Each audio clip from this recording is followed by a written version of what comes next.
예, 여러분 안녕하세요. 근성 김성호 작가입니다. 어, 오늘은 제 만화 일대기를 얘기해 달라는 어떤 요청을 받았어요. 그래서 곰곰이 생각해 보니까 여러 가지 뭐 인터뷰들을 지금까지 많이 했는데 제 지금까지 어떤 어린 시절부터 일대기를 이렇게 인터뷰한 적은 없는 것 같아요. 그러니까 저 전부 다 뭐 만화를 어떻게 시작하게 됐는지, 뭐 어떻게 시트작을 쳤는지, 뭐 현재 찾는 작품들 뭐 이런 얘기들은 많이 했는데 생각해 보니까 어린 시절부터 어떻게 만화가 되고 어떻게 성장했는지 일목요연하게 얘기해 준 적은 한 번도 없는 것 같아요. 그래서 지금 이 시간이 어떻게 보면 저를 좀 돌아보고 또 저를 돌아보기도 하면서 제가 어떻게 만화가 됐는지 한번 먼 흐린 기억 속에 그 시간들을 갖다가 한번 끄집어내 보려고 합니다. 지금 현재 여러분들이 이제 저를 보시면은 뭐 상당히 성공한 작가로 보실 거예요. 뭐 돈도 많이 벌고 작품도 많이 회자되고 있고 수많은 짤들도 있고 그리고 현재도 역시 왕성하게 활동도 하고 있고 그래서 보통 일반 분들이 보시면 또 저를 보시면은 김성모 쟤는 그래도 좀 뭐 잘 나가고 뭐 돈도 많이 벌고 그리고 또 뭐 여성분들이 보시기에는 뭐 제가 이렇게 뭐 이렇게 우락부락하게 생기진 않았잖아요. 그래서 뭐 고생은 전혀 안 하고 이렇게 올라왔다 이런 식으로 보는 사람들도 있고 여러분들 계시는데 저는 정말 어렸을 때 정말 찢어지게 가난했습니다. 찢어지게 가난한 상태에서 어린 시절부터 그 청소년기를 지켜왔기 때문에 그런 거 있잖아요. 항상 뭐가 부족한 거, 항상 뭐가 부족하고 항상 참아야 되고 항상 뭔가가 없는 거. 그러니까 뭐 라면을 시커 먹는다든가 뭐 짜장면을 먹고 싶다거나 막 그러면은 그런 것들 갖다가 요즘 같은 경우에는 다 사 먹을 수 있고 다 그렇잖아요. 하지만 저는 그렇지가 못했어요. 상당히 어떤 거절 당하는 삶이라 그럴까? 뭐 그런 쪽으로 많이 경험을 하고 왔어요. 그래서 그때 아마 제가 가장 중요한 게 제가 이제 어떤 제 만화라든가 뭐 작품들을 보면은 제가 즐겨 쓰는 게 이 절망에서 희망을 찾아 올라오는 사나이들의 어떤 꿈 이걸 갖다가 그리고 싶은 적이 되게 많아요. 그러니까 자기는 비록 약하지만 주인공은 약하지만 정신력 하나로 뚫고 올라오는 그리고 쟁취하는 그리고 쟁취하기 직전에 또 나쁜 짓을 많이 하고 올랐을 거 아니에요. 그 희망이 무너지는 뭐 이런 류의 이런 사회의 밑바닥에 어떤 희망이라고는 찾아볼 수 없는 그런 어떤 주인공들을 많이 내세운 적이 많은데 그게 아마 제 삶과도 상당히 많이 밀접한 관계가 돼 있을 거예요. 이게 사회에 나오자라든가 어떤 사회에서 뭐 쓸모가 없다든가 뭐 이런 걸 느끼는 건 어린 시절은 못 느끼잖아요. 어린 시절은 못 느끼는데 점차 나이가 들어가면서 그런 것들을 점차 느끼면서 내 사회의 포지션이 여기밖에 안 되는구나. 그리고 내가 누군가를 사랑할 자격이 없구나. 뭐 이런 등등의 어떤 이 좌절과 절망에 빠진 어떤 그런 경우들이 인간들은 상당히 많잖아요. 여기서 뚫고 올라오는 것이 결국에는 근성이다.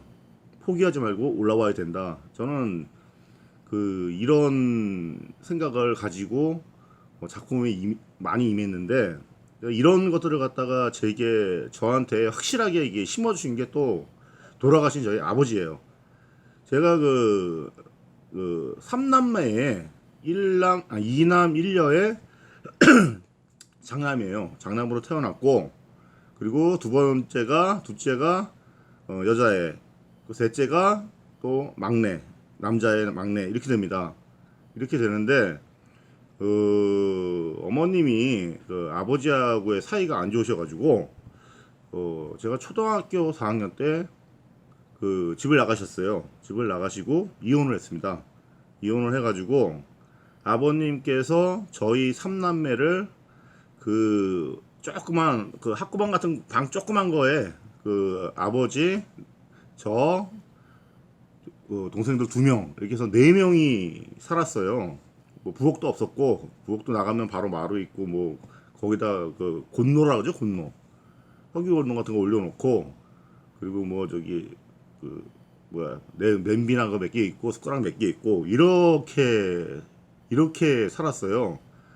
그 살았던 게 이제 그 아버님이 예전에 그 경기도 성남 쪽에서 저희 아버지 집안은 상당한 그 부자세요. 부자셨어요. 할아버지는 상당한 부자셨고 한에 사셨거든요.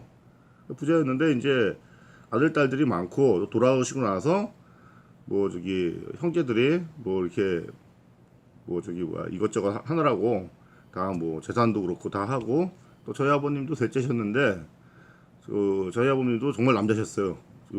그때 당시에 남자분들은 지금의 우리가 보는 어떤 사회적인 척도의 남자하고 틀리잖아요. 그래서 저희 아버님 같은 경우는 상당히 세상 경험이 많은 분이셨어요. 그게 아마 많이 당하고 세상에 많이 당하고 여러 가지 경험을 많이 당해서 그랬을 것 같은데 아버지가 만화가게를 다 3개를 하시다가 그때 제가 이제 만화방을 보고 만화를 보고 만화에 자연스럽게 접근하는 계기가 됐었죠. 그래서 아버님이 저희 3명을 데리고 살면서 지금 제가 생각하면은 못 살았을 것 같아요. 여자도 없이 애들 3명을 갖다 키운다는 게 이게 보통 힘든 일이 아니거든요. 아침마다 밥 해줘야 되지, 학교 신경 써야지, 뭐 이런 식으로 그 남자 혼자 아이들을 키운다는 게 지금 제가 만약 우리 아버지 입장이었다면은 상당히 힘들고 못했을 것 같은데 아버지는 해내셨어요. 해내시고 우리 아버지가 정말 정말 제가 여러 가지로 많이 존경하는데 진짜 존경하는 게 하나 있어요. 자식 교육을 잘 시켰어요. 자식 교육을. 그러니까 어렸을 때부터 3명이 딱 있으면은 저만 딱 부르시는 거예요. 네가 우리 집안의 가장이다. 네가 잘 돼야 된다. 네가 두 동생을 항상 보살펴야 된다. 항상 이런 어떤 마인드가 확실히 계시고 저한테 항상 주입을 시켰어요. 그러니까 저는 그걸 들 때마다 아 그렇구나. 내가 동생들을 보살피고 내가 공부도 해야 되고 어떻게든 그 삐뚤어지지 말고 살아야 되는구나. 그 생각이 들어가지고 지금도 생각나는 게 우리 삼촌분이 오셔가지고 서울 구경하자 하셨을 때 그 오른손에는 둘째 여자, 왼손에는 막내, 손을 꽉 잡고 시내 같은 데 들어가면은 뭐 소공동 뭐 지하상가라든가 뭐 백화점이라 들어가면은 사람들이 많잖아요. 그래서 잊어버릴 수도 있겠다 얘네들을 그 생각이 들어가지고 얘네들 2손을 꽉 잡고 계속 다녔던 기억이 나요. 이게 그만큼 어떤 그 책임이라든가 뭐 의무라든가 이런 것 쪽에 아버님한테 알게 모르게 교육을 상당히 많이 받은 것 같아요. 그리고 항상 그 세상에 웬만한 거 있잖아요. 웬만한 뭐 몸이 적당히 아프다든가 아니면은 뭐 친구와의 싸움이라든가 뭐 어떤 여러 가지 그 세상 사는 법을 그 지금으로 치면은 뭐 이렇게 달리 알려주신 건 아니지만 돌려서 다 정신적으로 하면 다 된다. 다 참아라. 그러니까 우리 옛날 저기 70년대 뭐 60년대 70년대다 정신력 하나로 올라온다. 새마을운동도 그렇고 뭐 그런 거 많이 있잖아요. 그런 어르신들 많이 얘기하잖아요. 근데 요즘 사람들은 뭐 그런 거 생각을 안 하는데 솔직히 제가 좀 나이가 들어가지고 저도 X세대입니다. 예전에는 X세대가 기존 세대를 거부하고 어떤 새로운 어떤 자기들만의 어떤 영역을 만든 그런 첫 세대라는 걸 아시죠? 저도 X세대도 그런데 제가 이렇게 계속 살아오면서 생각하니까 인생은 정신력이에요. 그거 진짜 맞아요. 그리고 가부장적이라는 거 있잖아요. 이거 사실은 상당히 힘든 거예요. 남자들한테. 오히려 요즘에 가부장적이라 그러면은 여성분이 더 싫어하고 구리다 그러고 막 그러잖아요. 남자들도 뭐 그게 뭐냐 막 이러고. 근데 사실은 그런 것들이 아마 좀 지금까지 우리 사회나 나라나 이걸 지켜왔었던 뭐 제가 뭐 정치적으로는 저는 전혀 막 상관이 없는 사람인데 관심도 없어요. 근데 그런 것 쪽으로는 지켜와서 이렇게 되지 않았나 이런 생각이 좀 듭니다. 자연스럽게. 나이가 드니까 그런지 몰라도 어떤 그 남자들한테는 그게 좀 있어야 된다고 생각해요. 그 의무, 그 지키는 힘, 어떤 그런 것들이 있어야 된다 생각하고, 또 그런 식으로 저도 작품에 이 남자들의 어떤 그 피, 두근거리는 심장, 그 이름 악물고 참는 어떤 그런 모두를 위해 희생하는 주인공, 내가 희생해서 모두를 지킨다, 뭐 이런 류의 어떤 작품들을 많이 했던 것 같아요. 옛날에 그 첫 작품 그 마계 대전 같은 경우가 좀 그랬고, 그 이후에 뭐 대터리든 뭐 여러 가지 작품들을 할 때마다 그 생각들을 한 번도 지운 적이 없어요. 항상 그렇게 생각하고 그렇게 작품들을 임했던 것 같아요. 그래서 제가 어찌 됐던 간에 서울 저기 홍은국민학교를 나왔어요. 저기 문화촌에 있는 거. 문화촌에 있는 홍은국민학교를 졸업을 하고, 그리고 그 지금은 없어진 그 무학지에 있는 서대문 중학교를 졸업을 했습니다.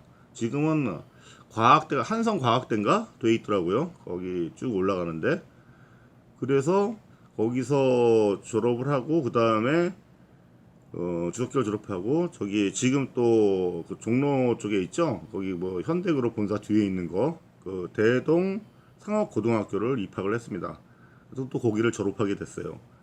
그런데 제가 그 대동 상고라 그러죠. 거기를 갔을 때 그 학교가 정말 무시무시한 학교였어요. 그러니까 공부는 못하고 애들이 좀 노는 애들, 이런 애들 오는 학교였는데, 그 위에 뭐 중앙고등학교 있고 뭐 성균관대학교 있고 막 그랬는데, 하여튼 간에 그 중앙고등학교 애들이 저희 대동상업고등학교 길이 하나였어요. 올라가다 보면은 대동, 더 올라가다 보면 중앙고등학교. 근데 중앙고등학교 애들이 워낙 하도 대동 우리 선배들한테 맞으니까 저 삥 돌아가지고 내려가고 막 그랬었어요. 그래서 거기를 들어가면서 지금 이제 친구들을 만났는데, 그 되게 웃기는 게 그 제가 그때 저기 만났던 친구들이 그 되게 사회적으로 되게 그 유능하다 그래나, 크게 된 게 아니라 원래 좋은 집안의 자제들이 많았어요. 뭐 재벌 2세도 있고, 그다음에 국회의원 아들도 있고, 뭐 경찰청장 아들, 뭐 명동 사채 그 대모의 아들, 아니 그 학교에 다 있는 거예요. 나중에 알고 보니까. 그래서 저도 나중에 보고 엄청 놀랐었는데, 거기에 있으면서 어떤 저기 그 80년대 고교 생활을 했는데, 80년대는 폭력의 시대였습니다. 폭력의. 그래서 어떤 조폭이라든가 아니면 학교나 이런 것도 어떤 폭력 뭐 이런 것들이 많이 저기 그 유행했던 시기라 가지고, 그때 뭐 종로 나가도 뭐 영타운이니 미스터 분이 뭐 여러 가지 그때 그 고등학생이 놀던 데도 많았고 해가지고, 그런 쪽에 그 친구들이랑 어울리면서 상당히 어떤 뭐랄까 이 고급 문화라든가 걔네들이 사는 삶이라든가 이런 것 갖다가 많이 엿보게 됐어요. 근데 저희 아버님은 안양에서 가판대에서 공구상을 하셨거든요. 그 리어카를 끌어다가 그 공구를 파는 공구상, 그런 걸 하셨기 때문에 제가 이제 그런 친구들을 보면서 상당히 어떤 그 자괴감이 많았죠. 왜 나는 이렇게밖에 이런 집안에 태어났고 왜 이렇게 못 사는가? 얘네들 내가 아는 친구들이 다 뭐 재벌 2세 다 이래버리니까 일반인들하고 삶이 틀린 거예요. 그래도 학교도 하도 사고 치고 하니까 이쪽으로 온 거고. 그래서 그런 걸 보면서 상당한 어떤 그 위축이라든가 어떤 그 절망이 많았어요. 내가 앞으로 나가면은 뭐가 될 것인가. 그러면서 어떤 그 콤플렉스 있죠. 콤플렉스를 수도 없이 겪었습니다. 이 인간은 정해져서 나오는 거구나. 막 이런 생각을 하면서 정말 수도 없이 겪었고, 그걸 갖다가 표출하는 게 그림이었어요. 만화. 제가 중학교 2학년 때 그 공포의 외인구단, 이현세 선생님의 공포의 외인구단이라고 만화가 되기로 결심을 했거든요. 그래서 공포의 외인구단을 항상 그 까치를 따라 그리면서, 까치 엄지 있죠? 그걸 따라 그리면서 나는 만화가 될 거다. 그리고 그때 당시에도 어떤 작가주의 어떤 사상이 있고 뭐 작가의 고뇌가 담긴 뭐 그런 어떤 작품이 아니라 저는 딱 하나였어요. 상업 작품, 돈을 버는 작품. 만화 그려서 떼돈을 벌고 싶다. 큰 돈을 벌어가지고 마음껏 쓰고 내 마음대로 살고 싶다. 뭐 이런 어떤 그 욕망이 엄청났어요. 그러다 보니까 일반 다른 만화 작가들이 그 그림을 그리면서 올라온 그거랑 좀 틀렸습니다. 근데 제가 항상 그런 사람들하고 그 예전 제 또래 작가들하고 싸웠던 이유는 딱 하나예요. 내가 그랬거든요. 니네들 속으로는 엄청나게 돈을 갈구하면서 겉은 그러지 마라. 돈 벌려고 하는 거 아니냐. 돈을 벌기 위해서는 상업작품, 독자들 통할 수 있는 작품을 해야 되는 거 아니냐. 너희는 다 거짓말이다. 위선자들이다. 저는 그랬고, 이제 그 다른 작가들은 김성모 너 같은 쓰레기는 작가에서 없어져야 된다. 뭐 이런 식으로 얘기했고, 그래서 막 그게 많았어요. 그래서 제가 니들 나중에 누가 살아남나 보자. 니네들 같이 생각하는 것들은 살아남지 못한다. 나처럼 생각을 해야 더 좋은 그림이 나오고 더 노력을 하게 되고 더 발전된 그림을 그릴 수 있는 거다. 작품이 나올 수 있는 거다. 그게 독자들의 행복 아니냐? 뭐 이런 식의 어떤 개념을 가졌었는데 그게 이제 제가 고등학교 때 항상 억눌려 살면서 뭐가 중요한지, 뭐가 그림이라는 거, 만화라는 게 뭔지. 그래서 제가 예전에 그 되게 그 지금도 기억이 나는데 고등학교 때 만화관을 정해버렸어요. 어떤 만화관이었냐면은 뭐 다른 만화가들이면 그때 당시에는 까무러칠 만한 그런 만화관이었는데 폭력과 섹스가 난무하는 최강의 퇴폐 만화. 이게 제 생각이었어요. 그때 당시 일본 만화를 보면서 일본 만화는 상당히 폭력적이고 상당히 아주 그냥 막 박진감 넘치잖아요. 그래서 그런 걸 보면서 그런 걸 봐가면서 나도 이런 만화를 할 것이다. 그게 저하고 맞고 뭐가 남자들의 카타르시스가 터지고 심장이 두근두근하는 그런 어떤 전투라든가 이런 거 볼 때마다 이런 만화를 그려야 된다 이런 생각을 했어요. 단 일본 만화는 저희랑 정서가 틀려가지고 감동이 없어.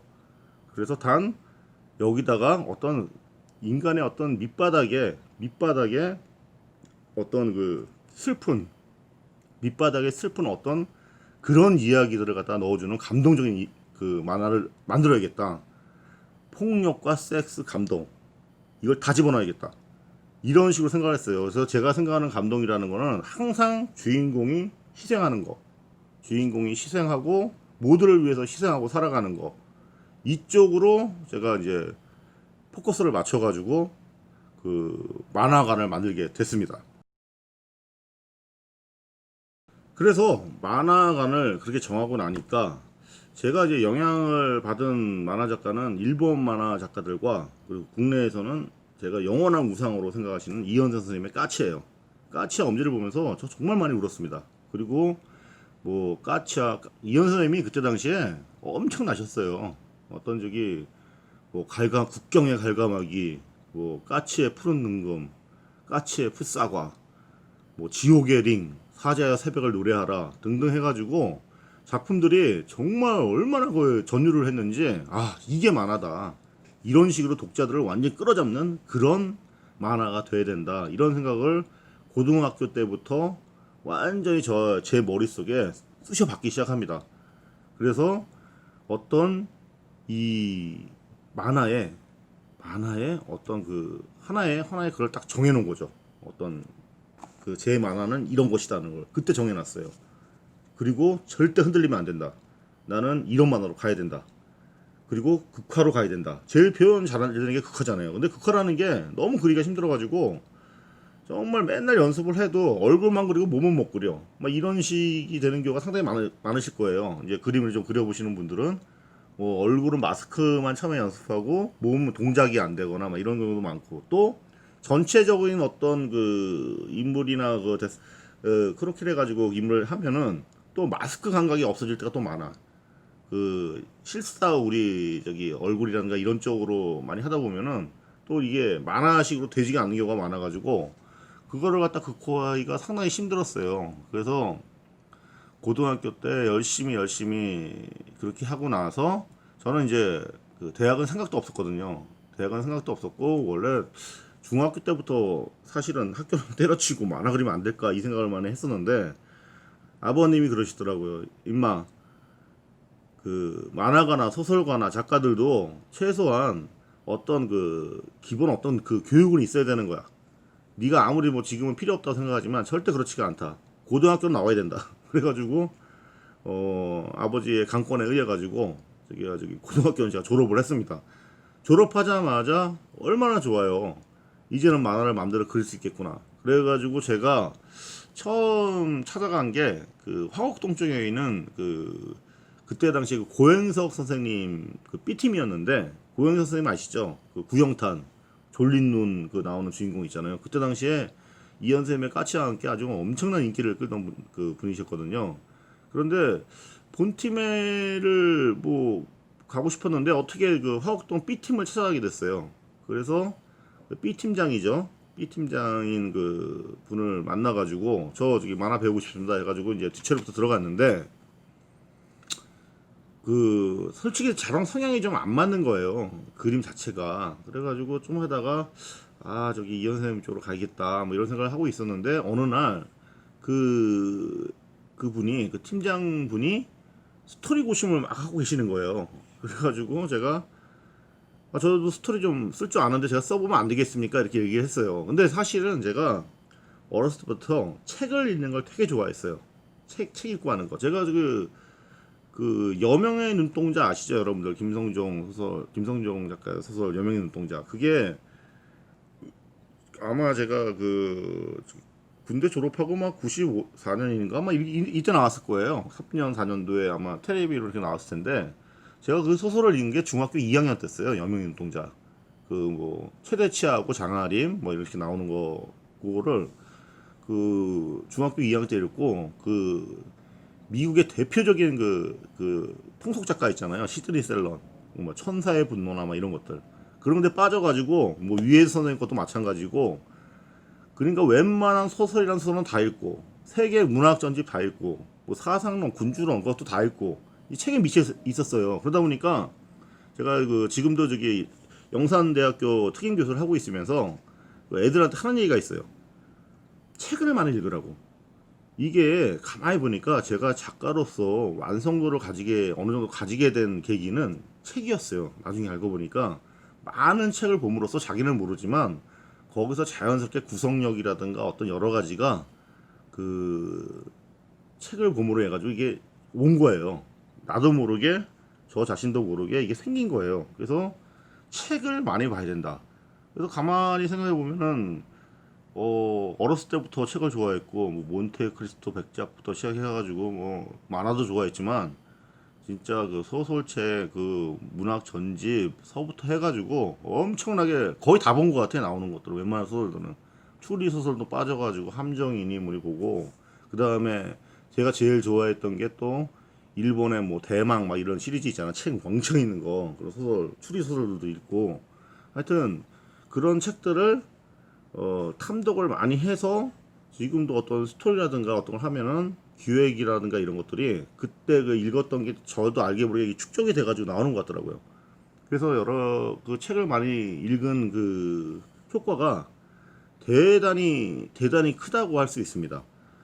여하튼 그래가지고 제가 스토리 한번 써보면 안 될까요? 했더니 한번 써봐라 그러는 거예요. 그래서 그때 제가 구영탄을 주인공으로 해가지고 그 뭐 개고기 육포를 먹고, 그 무슨 산에서 내려와서 육포를 먹으면은 이게 이렇게 던지면 170kg야. 서가지고 이렇게 던지면은 180kg 던지고, 뭐 이런 식의 어떤 만화를 만들어 가지고 그 팀장님 보시자마자 야 이거다, 너 이거 재능 있다, 너 계속 써봐라. 그래가지고 저를 그분 집에 거기 감금하다시피 해놓고 스토리를 쓰게 만드신 거예요. 그래가지고 제가 그때 그 군대를 갔다가 89년도 9월 1일 날 군대를 들어갔거든요. 근데 제가 88년도 89년 동안 그 스토리 그 들어서 써가지고 그때 480인가 받은 걸로 기억이 나요. 엄청난 돈이에요. 그때 480. 지금도 크잖아요. 그때는 진짜 지금의 뭐 한 4,800만 원, 뭐 1억 가까이 될 것 같아. 지금으로 따지면은. 그래서 그 돈을 받아가지고 실컷 놀고 쓰고, 그 다음에 군대를 간 겁니다. 군대를 가서도 항상 그 만화에 대한 생각이 많아가지고 제가 그 기록을 세웠어요. 군대 제가 맹호부대 수기사 나왔거든요. 맹호부대 운전병으로 들어갔는데 운전도 못하는데 어떻게 운전병 들어가가지고 운전면허증은 군대에서 땄습니다. 그래서 들어가서 제가 지금 추억록이라 써요. 옛날에는 군인들이 제대할 때쯤 추억록을 하나씩 만들어가지고 3년 동안의 추억을 이렇게 만드는 건데 그림이나 글이 많이 들어가죠. 근데 제가 어렸을 때 그걸 그려가지고 고참들이 다 뭐 사역하는 거 열애, 뭐 얼차려 하는 거 열애, 뭐 처음 맞을 때도 많았거든요 옛날에는. 근데 그것도 열애 해가지고 추억록을 갖다가 한 50권 정도를 제가 제작을 했습니다. 물론 제 추억록도 있고요. 그래서 군대 생활하고 나오게 된 겁니다. 근데 여기서 군대 가기 전에 제가 그 아마추어 만화 클럽에 가입을 했었어요. 근데 그 당시에는 아마추어 만화 클럽이 거의 순정 만화, 여자들이 만든 순정 만화 위주의 그런 클럽들이 많았는데 남자 클럽이 별로 없었어요. 거의 없었다고 보면 돼요. 그래가지고 아람이라는 데를 들어갔었는데 거기에 이제 그때 당시에 뭐 아람, PAC, 뭐 잉크, 나르시스에서 여러 군데 막 7, 9개, 10개씩만 있었거든요. 서울에. 근데 그 중에 거기서 이제 지금 저기 뭐 김준범 작가라든가 강경옥 작가 뭐 이런 요즘에 한때 이렇게 유명했던 작가들이 다 거기 출신들이에요. 아마추어 만화 클럽들. 그래서 거기서 좀 활동을 했어요. 활동을 하고 뭐 또래들하고 물론 다 여자였지만 거의 여자였지만 그래도 회집도 내고 이러면서 거기서 이제 그 활동을 하다가 그 다음에 이제 스토리를 쓰다가 이제 군대를 가게 된 거거든요. 그래서 군대를 갔다가 딱 제대를 했는데 92년도 2월 달에 제대했습니다. 1992년 2월 달에. 그때 제대해가지고 나와서 집에 딱 와보니까 집이, 그때 500에 30만원짜리 월세에서 이제 집이 살고 계신 거예요. 그 월세 집에 우리 아버님이 할머님을 모시고 그리고 여동생과 남동생 이렇게 살고 계셨던 거예요. 그 장남으로서 군대 가기 전까지는 그래도 몰랐지만 이렇게 딱 나오니까 이 생활적으로 이제 머리가 굵어졌잖아요. 나이도 이제 24살이고 딱 나오니까 생활적으로 확 다가오는 거야 이제. 아, 내가 장남이고 내가 어떻게 살아야 되는가, 어떤 이런 생각이 들었을 때 만화로 들어가야겠다 이런 생각을 가지고 그때 제대하고 나서 이현세 선생님 문화로 들어갔습니다. 이번에는 들어가가지고 근데 여기 그때도 그 들어갔는데 그때도 제가 저기 뭐 스토리라든가 데스상이라든가 터치라든가 마스크는 어느 정도 혼자 올라있던 상태였거든요. 잘 그리진 못했지만. 그런데 제가 처음부터 뒤처리로 들어갔어요. 뒤처리 들어가서 처음 다시 배우겠다 이런 식으로 해가지고 안양 쪽에 이제 팀이 하나 있었는데 그 팀에 들어가서 뒤처리, 배경 이렇게 배우다가 있다 보니까 이 도제식 시스템이라는 게 그게 보이는 거예요. 아, 이렇게 있다가 위에 잘 그리는 선배들을 보니까 나가질 못해. 작가로서 나가질 못하는 거예요. 왜냐하면은 이 생활이 너무 안정적이에요.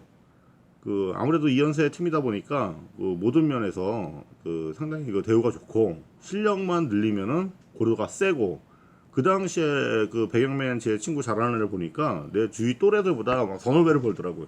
그래서 저는 그런 생각을 했죠.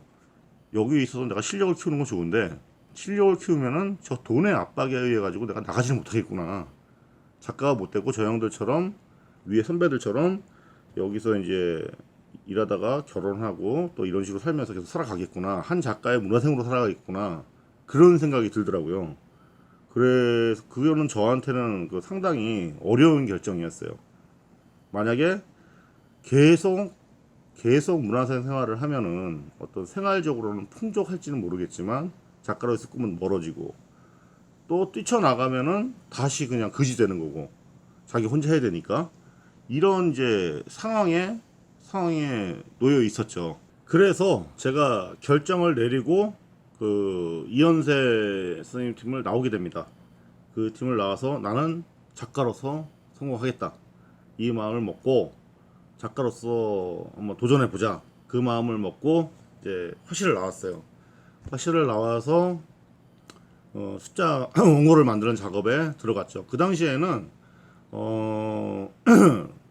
소년 점프, 소년 점프, IQ 점프, 그리고 뭐 보물섬, 예, 이 정도의 만화 잡지들이 있었어요. 그 다음에 여타 군사 잡지들이 있었는데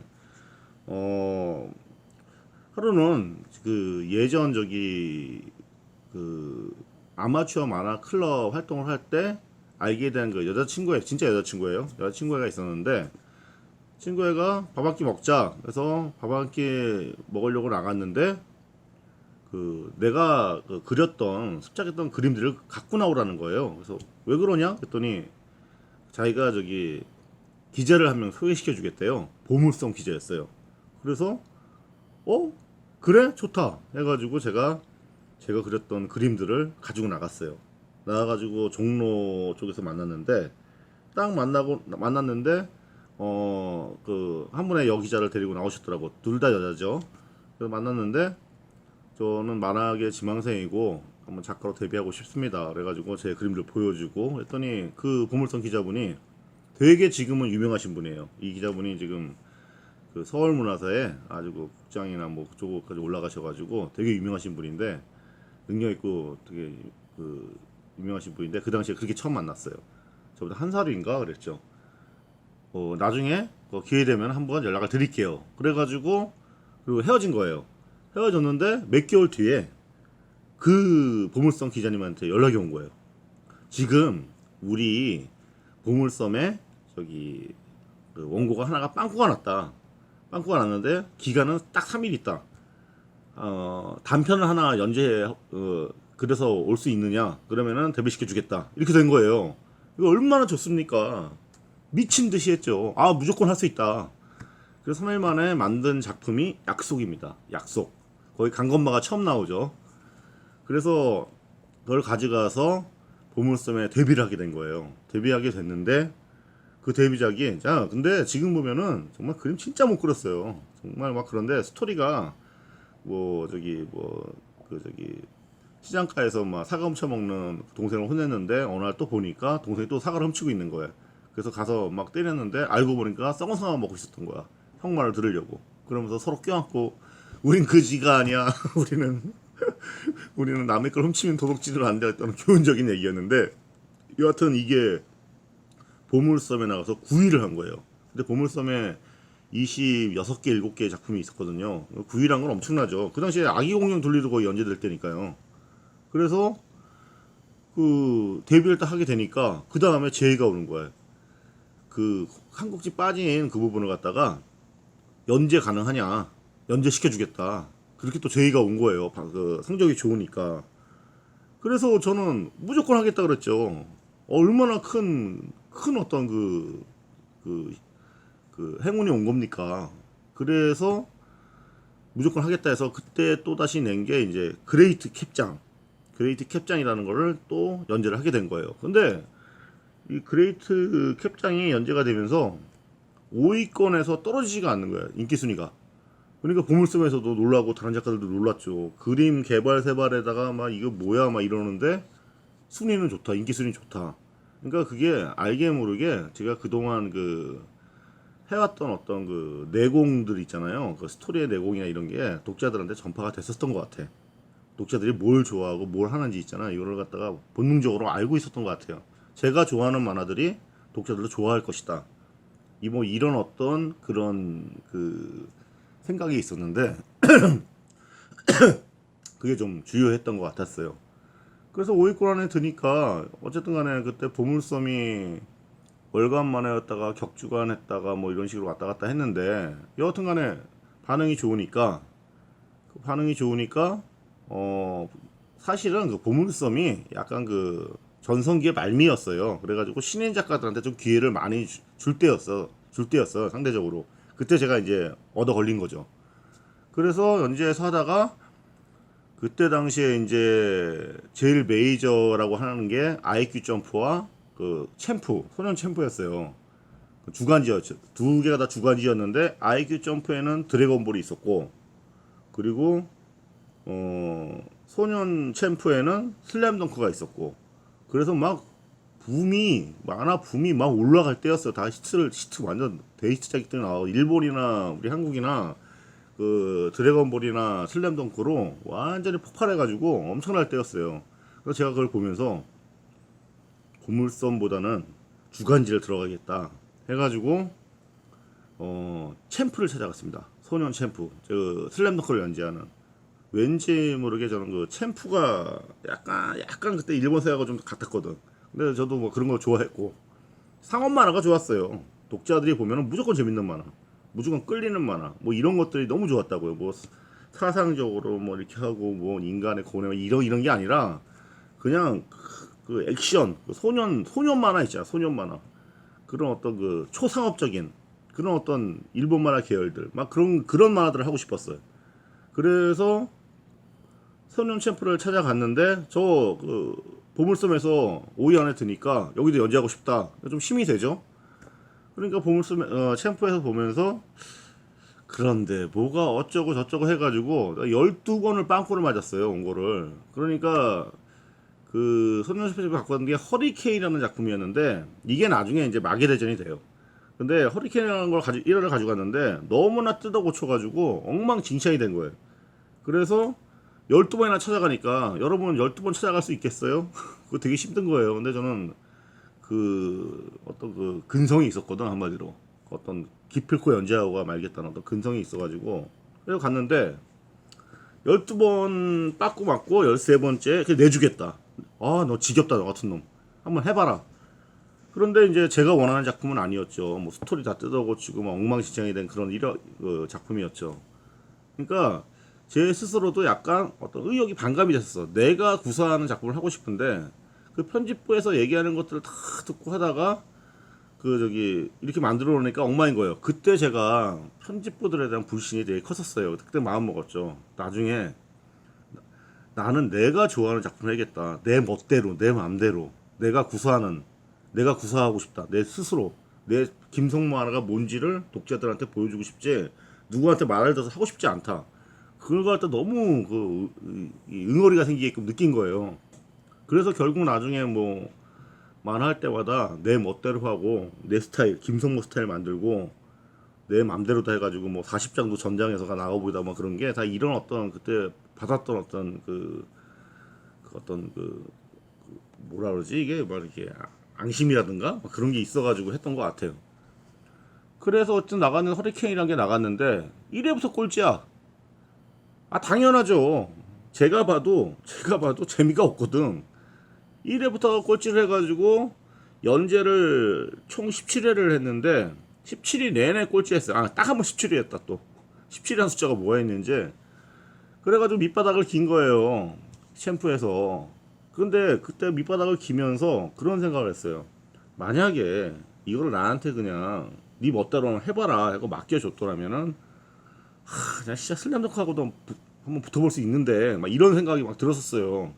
뭐 그림도 그때 당시에 너무 못 그리고 여러 가지 그랬지만 제가 생각하는 만화가 있었거든요. 근데 그런 거 구사를 못한 거 아니야. 그래가지고 17회 만에 어느 날 부르더니 저기 이거 한 3, 4회 뒤에 그만둬줘야 된다 이러고 얘기를 하더라고요. 그래서 너무 자존심 상해가지고 그냥 다음 회에 끝낼게요. 어떻게 끝내? 가지고 뭐 인터넷에도 회자가 많이 되던데 우주선에 적들 다 모아놓고 주인공이 장풍 쏘고 그냥 끝나버린 거예요. 딱 끝나고 나서 이제 참 그 돌아오는 마지막 원고 넘기고 돌아오는 그 발걸음이 정말 서글펐습니다. 왜 서글펐냐 하면은 제가 노력을 해가지고 완성된 그 결과라 그러면은 제가 인정을 하겠는데 이거는 남의 뭐 거기 편집부장 뭐 기자 1, 2 뭐 다 참여해가지고 뭐 한마디씩 하고 막 엉망진창이 된 거 원고해가지고 하고 나니까 어떤 소년 챔프 쪽에 어떤 반감이 좀 쌓인 거예요. 이게 이런 게 뭐 작가의 의욕 갖다가 이렇게 뭐 저기 기자들이 이렇게 하나 그런 반감들이 쌓였었는데 어찌 됐든 간에 다시 시작하자, 다시 만들자. 이번에는 내가 좀 제대로 된 내가 진짜 하고 싶은 걸 만들자 해가지고 와가지고 또 1화를 또 만듭니다. 혼자서 꾸역꾸역 만드는 게 그게 이제 마계대전 1화예요. 그래서 마계대전 1화를 가지고 제목도 이제 마계대전 딱 짓고 다시 챔프를 찾아갔어요. 챔프를 찾아가서 저 이거 내주십시오. 제가 지난번에는 너무 뜯어고치고 해서 못했는데 이번에는 내 스스로 내 작품이라 생각해서 가져왔다. 이거 봐주고 이걸 내달라. 이렇게 얘기를 했죠. 그랬더니 챔프에서 야 이거는 허리케인과 너무 비슷하다. 뭐 이렇게 얘기를 하는 거예요. 또 지네가 다 고쳐놨으면서. 이거 얼마나 화가 납니까? 진짜 그때 막 부글부글 끓는데 알겠다고 그러면은 군말 안 했어요. 알겠다. 그러면 이제 가겠다. 그리고 나오면서 내가 두 번 다시 챔프 여기를 갖다 보면은 오줌도 안 눈다 내가. 그러면서 제가 찾아갔던 게 제가 IQ 점프는 약간 그 챔프보다는 좀 덜 좋아했다 그랬잖아요. 하지만 갈 데가 없잖아. IQ 점프를 간 거예요. IQ 점프를 가가지고 그때 당시에 편집 부장님이셨던 지금은 돌아가셨는데 김문환 부장님이라고 계세요. 그분한테 마케트전 온 거를 딱 보이면서 저 챔프에서 연재했던 허리케인 작가인데 그때 이러이러한 사정이 있어가지고 이렇게 작품이 안 된 거다. 이걸 내주면은 나 여기서 자신 있다. 원고 보재요. 마케트전 일을 딱 보더니 김문환 부장님이 정말 진짜 대단한 편집자예요. 보자마자 이거다. 너 당장 연재해. 내가 고려도 줄게. 해가지고 고려도 나름대로 신인 작가 고려치고는 그때 한 5천 원 더 줬나 그랬어요. 그래서 고려도 받고 그리고 바로 연재하자 이렇게 된 겁니다. 얼마나 좋습니까? 그래서 제가 IQ 점프의 마계대전을 연재하게 된 거예요. 연재를 딱 했는데 연재 시작하자마자 10위권 안으로 돌입하더니 5위권 이것도 역시 3위권 5위권인가 5위권 안에서 떨어진 적이 없어요. 그리고 나서 제가 구사하고 싶었던 주인공 대류의 피나는 전투, 폭룡의 전투, 뭐 근성 이러면서 막 처절하게 나가버리니까 희생하는 뭐 이런 모습이라도 나가보니까 이게 어느 날 한번 1위를 딱 깨치더니 드래곤볼을 한 달을 이겨버리는 거예요. 거짓말 안 해요. 그때 당시 그 드래곤볼은 엄청났거든 아이큐점프에서도. 근데 한 달을 이겼습니다. 한 달을 이기고 나서 어떤 전성기가 시작된 거죠. 그래서 작가는 역시 자기가 하고 싶은 작품을 해야 한다. 이걸 갖다가 저 스스로한테도 뚜렷하게 각인되는 그런 계기가 됐습니다. 그래서 연재하는데 거기서 마계대전으로 이제 집을 사게 된 거예요. 집을 32평짜리 아파트를 수원 쪽에 하나 사게 됐어요. 집도 사고 그때 처음 만화 그려서 집을 살 때 그 감동은 말로도 못합니다. 해가지고 여하튼 마계전을 연재하면서 이렇게 나갈 때 제가 이렇게 딱 시장을 보니까 궁금한 게 하나 있는 거예요. 그러니까 마계대전이 한 4, 5만 부 나왔거든요. 물론 뭐 다른 더 시트 친 부분도 있지만 저도 나름대로 시트 친 거고 건당. 근데 1년에 5권이 나가. 1년에 연재하는 기간이 있으니까 연재 끝나면 분량되면 책으로 내잖아요. 그래서 1년에 5권이 나가는데 뭐 4만 부씩 5만 부씩 나가. 그럼 뭐 20만 부 정도 되잖아요. 제가 생각할 때 그러면 독자들이 아무리 재밌어도 1년에 5권밖에 못 보는구나. 차라리 팀을 좀 만들어가지고 한 달에 5권 내면 어떨까? 스토리야 어차피 뭐 그냥 쓰면 되는 거고 그림 맞춰가지고 애들하고 같이 가면 되고 어떤 걸 도전식 시스템에 그걸 갖다 생각을 하게 된 거예요. 그래서 제가 그때 다시 이 코믹스 시장을 만들게 됩니다. 그러니까 그때 코믹스 붐이 불었거든요.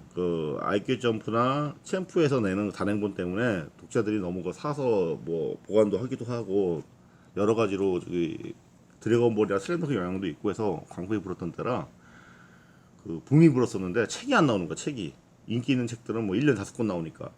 그래서 제가 그때 대명조하고 만나가지고 럭키짱을 만든 겁니다.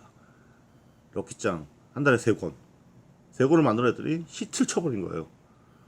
럭키짱 그때 대명조 사장님이 이거 만부만 나고 데이트다 그랬는데 만부가 뭡니까? 3만부, 4만부, 5만부 엄청 터졌어요. 그러다 보니까 다른 타이틀도 하자. 해가 타이틀 하려니까 사람들 필요하잖아요. 사람들을 모아놓고 한 80명 정도 됐어요. 그때 해놓고 들어가게 된 겁니다. 쭉쭉 들어가게 된 거예요. 스토리는 전부 제가 쓰고 그때 당시에 제 한 달 기록이 데스생 1권, 스토리 20권 이게 기록입니다. 마스크 반권 한 달에 1개. 그러니까 스토리 쓰면서 데생도 하고 마스크도 밴드 잡고 뭐 이런 식으로 해가지고 한 정말 무지무지하게 일했습니다. 24시간이면은 거의 20시간을 일을 했어요. 너무 즐거워가지고. 그리고 돈도 무진장 벌었습니다. 이게 제대로 통해가지고 시장에 통해가지고 파동력이 생기니까 엄청나지더라고요. 그래서 그렇게 코믹스의 황제가 돼가지고 좋다 그렇게 하다 보니까 막 책을 막 20권 30권씩 냈죠, 한 달에. 그런데 그러다 보니까 아무래도 작가의 영향이 느슨해지고, 또 저한테 처음 그 팀원들이 그 실력이 낮은 경우가 많았어요. 그러니까 작품 질이 떨어지죠. 떨어지면서 나가다 보니까 또 그때 당시에 97년도인가 일본 만화가 들어와 버린 거예요. 그러니까 독자들이 볼 때는 우리나라보다는 일본 만화를 선호하게 되고, 그래가지고 코믹스 시장이 뭐 3,000부, 2,000부대로 푹 꺼지게 된 겁니다. 순간. 그래서 저희 화실이 있을 때 80명 있던 인원들이 저희 그 한 10명 정도 남고 다 흩어진 거예요. 이 시장에 일거리가 없으니까. 그래서 그때 다시 생각한 게 아, 코믹스 시장 갔다. 다른 걸 해야 된다. 성인물 시장을 가겠다. 이렇게 결심을 하게 된 거죠. 그래서 성인물을 해야겠다 해가지고 들어왔는데, 그 당시에 인기 있는 게 그 지금 돌아가신 박봉성 선생님의 신이라 불리는 사나이와, 그리고 그 신영빈 선생님의 도시정벌이었어요. 이게 양대 그 성인물의 상징이었는데, 우리나라 그 성인물에는 일본 만화가 못 들어와. 출판을 해도 그림 좋죠. 그림 다 좋은데 그게 틀린 거야. 우리나라 사람들의 어떤 또 성인이잖아요. 그러니까 어렸을 때 그 코믹스까지는 보는데 성인물이다 보니까 이 감성이 틀린 거예요. 일본 만화 감성 가지고는 우리나라 성인들이 도저히 그걸 이해할 수가 없는 이상한 그런 거예요. 그렇기 때문에 성인물 쪽에서는 일본 만화가 우리나라 그 감성을 갖다가 따라갈 수 없기 때문에 도저히 이길 수가 없었어요. 그 양대 산맥이 그 박봉성 선생님의 신이라 불리는 사나이와 신영빈 선생님의 도시정벌이었어요. 이게 두 개가 거의 한 2, 3만 부씩 나갔죠. 그렇게 나가서 또 성인물은 2배예요. 코믹스의 책값이. 그러니까 2배라고 보시면 돼요. 그러니까 엄청난 시장이죠. 제가 봤을 때. 그러니까 여기를 공략을 해야겠다. 딱 왔는데 제가 코믹스 잡지 작가고 코믹스 많이 했던 작가인데 갑자기 성인물로 들어오려니까 이건 이제 성인들의 얘기를 해야 되는 거잖아. 그때 당시에 제가 나이가 28, 9인가 막 그랬는데, 그러니까 상대적으로 내공이 부족한 거예요. 그거는 제가 그동안 책을 많이 읽거나 해도 상당히 부족한 면이 많았어요. 그래서 제가 생각을 한 게, 그 신이라 불리는 사나이나 도시정벌은 성인 판타지예요. 강력한 주인공이 나와서 모두를 다 딱 싸움 실력으로 무찌르는 뭐 이런 얘기였거든요. 그러니까 판타지죠. 세계의 고수들, 뭐 어느 단체의 고수들을 뭐 꺾는 뭐 그런 얘기들이었는데, 저 같은 경우에는 다르게 생각을 했어요. 성의국화는 일단 일반 우리나라 성인들이 봤을 때 공감할 수 있는 사회 밑바닥 이야기, 밑바닥에부터 뚫고 올라오는 어떤 희망적인 이야기, 그 얘기를 하자. 처절한 이야기, 인간의 그 얘기를 하기 위해서는 취재를 하자. 리얼 극화라고 하자. 성인 리얼 극화. 진짜 있는 이야기를, 그 분야를 파헤쳐서 내가 만화로 만들자. 이 생각을 한 거예요. 그래서 제가 처음에 성인 만화 했던 게 이제 황제의 성애라고 약간 판타지였어요. 그거는 판타지였는데, 그 다음에 이제 늑대파, 이게 약간 그 황제의 성이나 때는 판타지성 성격이 있었는데, 그 다음에 그 취재를 해서 리얼 국화를 하자, 성인 리얼 국화를 하자는 게 용주골입니다. 용주골이라는 게 2000년대 초반에 1990년대 후반하고 2000년대 초반에 우리나라 최고의 섹스타운이었어요. 그러니까 그 집창촌으로는 최고였어요. 용주골은. 용주골을 가려면요, 차를 타고 산길을 돌아 농가밭을 지나서 안개 낀 거를 지나가지고 딱 오면은 용주골이 딱 나옵니다.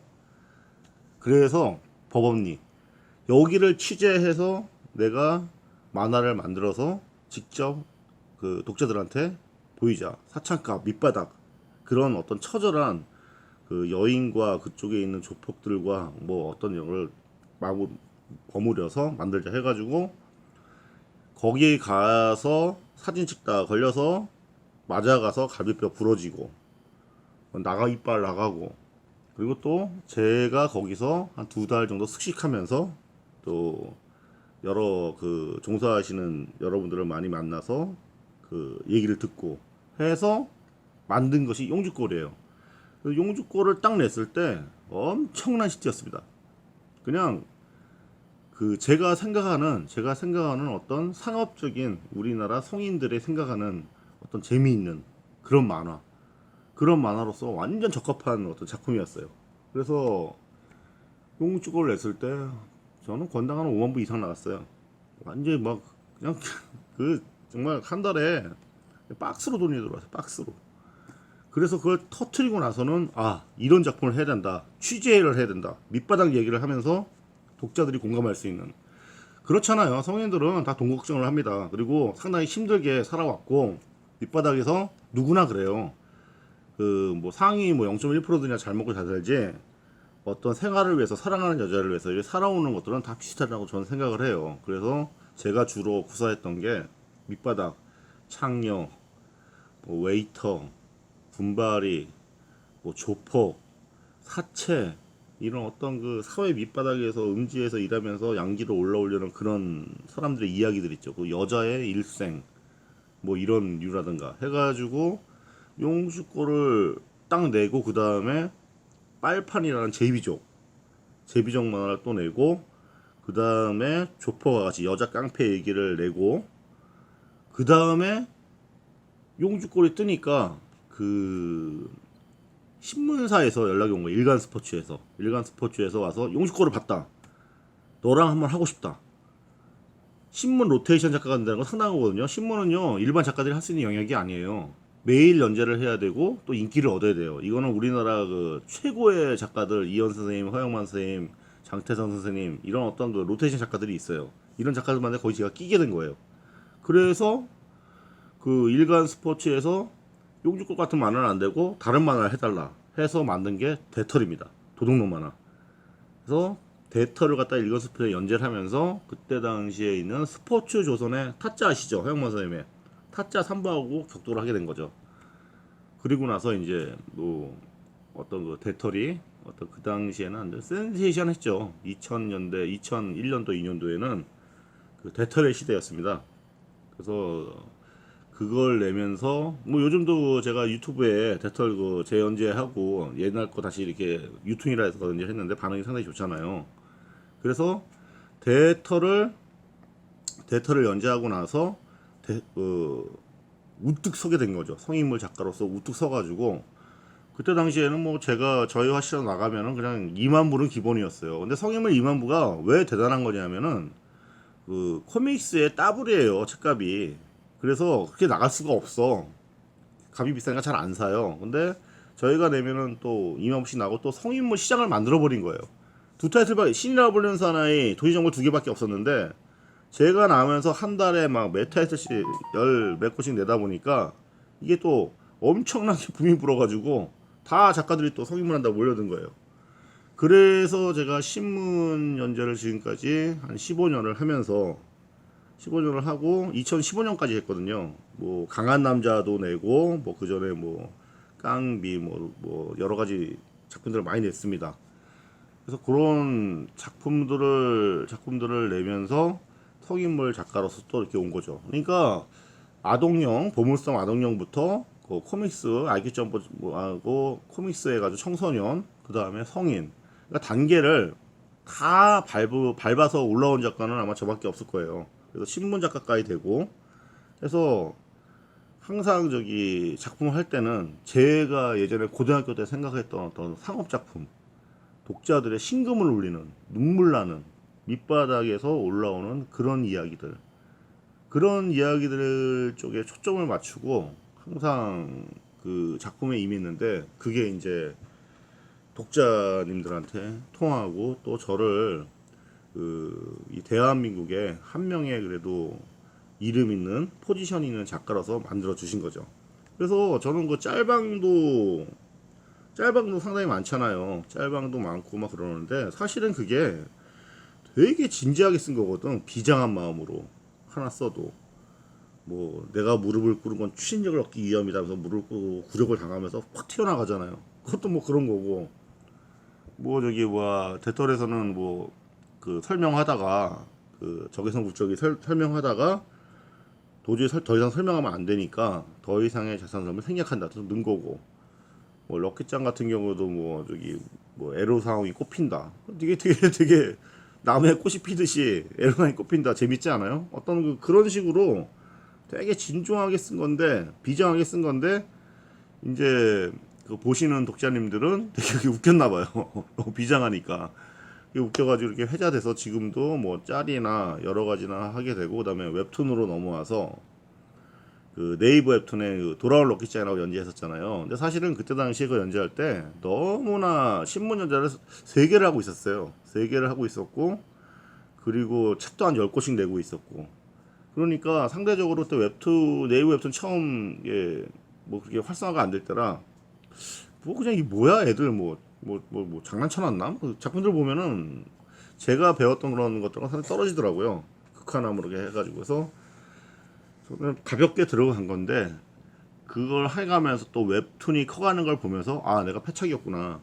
이 시대 흐름을 못 읽었구나. 이걸 했어야 되는 건데 여기 전념을 했어야 되는 건데 그래서 돌아온 럭키짱을 끝내고 나서 18년도에 이제 고교 생활 기록부라는 작품을 넣어서 한 4회까지는 1위도 하고 좋았는데 이게 이제 이 도제식 시스템의 단점이죠. 작가 직접 하고 막 그런 게 아니라 우리는 팀으로서 작품을 내다 보니까 밑에서 어떤 누가 그런 작품 그런 그림을 갖다가 이렇게 속여서 오면은 알아볼 수가 없어요. 뺀 선으로 오기 때문에 알아볼 수가 없어요. 컴퓨터로 오잖아. 옛날에는 종이 온 거 진짜 종이 온 거는 이렇게 딱 볼 수가 있잖아. 근데 컴퓨터로 이렇게 맞춰서 오기 때문에 알아볼 수가 없어요. 그래서 그 사단이 나서 제가 다시 한번 그 KO 펀치를 만약에 웹툰기에서 맞고 다시 쓰러졌다가 또 제 그 좌우명이 근성 아니겠습니까? 그래서 다시 또 올라와서 또 활발하게 지금 활동을 하고 있는 중입니다. 물론 그 네이버 웹툰 같은 경우에도 뭐 1, 2년 있으면 또 들어가게 될 거예요. 아무래도 너무 그 타격을 입혔으니까 지금은 들어가지 못하고 있지만 또 1, 2년 있다도 들어가게 되고 그 외에 다른 지금 웹툰 지금 세상은 웹툰 시대잖아요. 그래서 웹툰으로 인한 어떤 다양한 방식의 어떤 작품들을 발표할 수 있을 것 같다는 생각을 하고 있고 또 사업적으로도 마찬가지고요. 그래서 또 후배들을 보면서 요즘 웹툰 후배들은 선배가 없잖아. 원래 그 선후배가 있어야 이게 그림이라든가 여러 가지 작품이라든가 걸 토의하고 얘기하고 이렇게 해서 갈 수 있는 부분들이 많거든요. 근데 요즘 작가들은 뭐 고등학교 아니 대학교 와가지고 혼자 해가지고 올라온 경우가 많다 보니까 선배가 없어요. 그래서 작가로서의 어떤 가져가야 될 부분이라든가 도리라든가 정의라든가 이런 게 상당히 없는 경우도 많이 있는 것 같아요. 뭐 나는 제일 놀란 게 독자들하고 싸우고 있더라고. 그래서 그걸 보면서 아유 이건 아니다 진짜. 독자들이 있기 때문에 작가는 먹고 사는 겁니다. 또 다른 작품을 할 수 있는 그 힘을 갖다가 독자들이 주는 거예요. 먹고 살고 결혼도 하고 작품을 할 수 있는 의욕도 주고 그건 다 독자예요.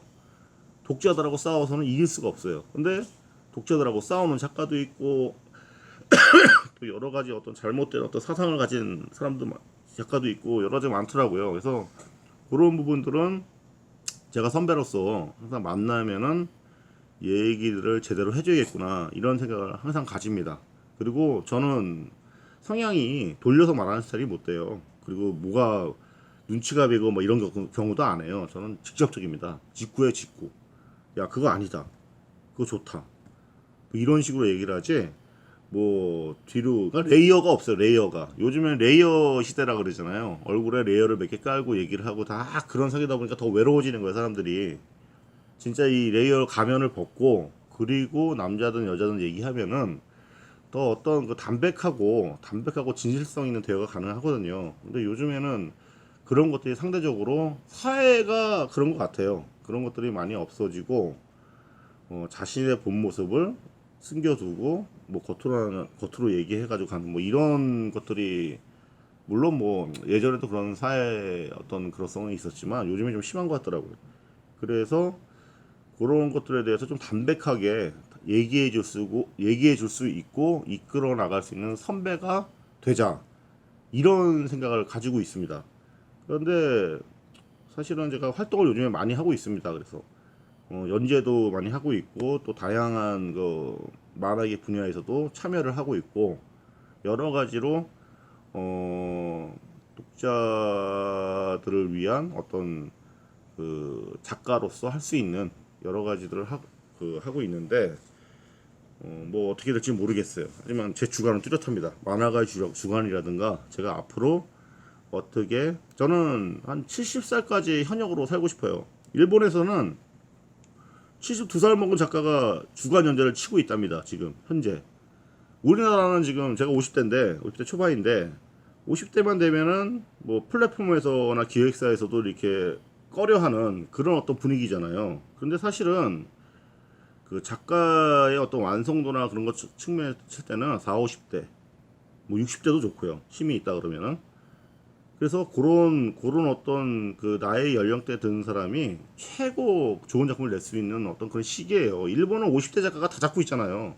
잡지 연재하면서 돈도 엄청 벌고 인기도 있고 막 그래요. 근데 우리나라는 희한하게 그 어린 작가들, 30대, 20대 작가들한테 각광을 하는데, 물론 요즘에 도는 어떤 그 트렌드나 이런 거랑 맞아서 그런지 모르지만 트렌드 전에 인간입니다, 인간. 작품은 인간을 얘기하는 거기 때문에 인간의 뭐 좌절, 절망, 근성, 희망 뭐 이런 것들을 나타내는 게 그게 정말 인간들한테 공감받을 수 있는 작품이라고 저는 생각을 해요. 트렌드는 한순간 유행으로 지나가면 끝이지만 정말 재미있는 만화는 주인공이 어떤 한 가지 목적을 두고 밑바닥부터 올라오는 그런 얘기, 그리고 거기에서 진정한 사랑을 하는 얘기, 이런 것들을 갖다가 독자들한테 가감 없이 담백하게 보여주는 게, 그게 독자들한테 장기적으로 남을 수 있는 명작으로서 간다고 생각을 합니다. 그래서 모든 그 창작자들은, 만화가들은 그 트렌드를 쫓아가는 것도 중요하지만 어떤 인간 본연의 작품들을 갖다가 독자들한테 발표하는 게 그게 상당히 그 중요하다고 생각을 해요. 그래서 제가 만화계 어린 시절부터 들어와 가지고 어떤 사상을 가지고 지금까지 이렇게 해왔는지 그 대충 지금 뭐 1시간 정도 여러분한테 얘기해 드렸는데, 이게 김성모입니다. 저는 그렇게 살아왔고 그런 교육을 받았고 그렇게 살아왔고 그런 신념이 있었어요. 그리고 앞으로도 만화가로서 작가로서 그 롱런보다는 뭐 지금 제가 이 정도 나이 돼가지고 뭐 큰 돈 벌 거 더 하겠다 뭐 이런 게 뭐가 필요하겠습니까? 제가 지금까지 해왔던 작품들을 제 스스로 재미있어서 계속 쓸 수 있는 그런 오랫동안 발표할 수 있는 그런 작가가 되고 싶어요. 그래서 또 저를 좋아해 주시는 독자 여러분들의 마음도 알아요. 아마 느끼셨을 거예요. 제가 되게 담백한 놈이라는 걸. 담백하고 단순 무식의 가격에 그 요즘에는 저기 나이고 들어서 또 많이 웁니다. 그 드라마나 영화 보면서 많이 울고 괜히 눈물이 나요. 막 이런 그 인간적인 어떤 그런 것 같다 하나 생각을 하고 살다 보니까 세월에 대한 무상함도 느껴지고, 여러 가지 어떤 제가 살아온 어떤 삶의 어떤 오류나 그 영광이나 이런 것도 다 부질없구나 이런 생각도 많이 하고 여러 가지가 많이 오는데, 아마 제가 그 순수하게 그래도 만화를 계속 해왔던 그런 제의 모습이라고 생각이 듭니다. 그래서 오늘 처음으로 어렸을 때부터 뭐 이런 얘기들을 갖다가 하나하나 다 이렇게 풀어드렸는데, 제 얘기를 들으시고 김성모 작가에 대해서 조금이라도 더 이해할 수 있는 어떤 계기가 되셨으면 합니다. 그래서 오늘은 여기까지 마치겠습니다. 근성 감사합니다.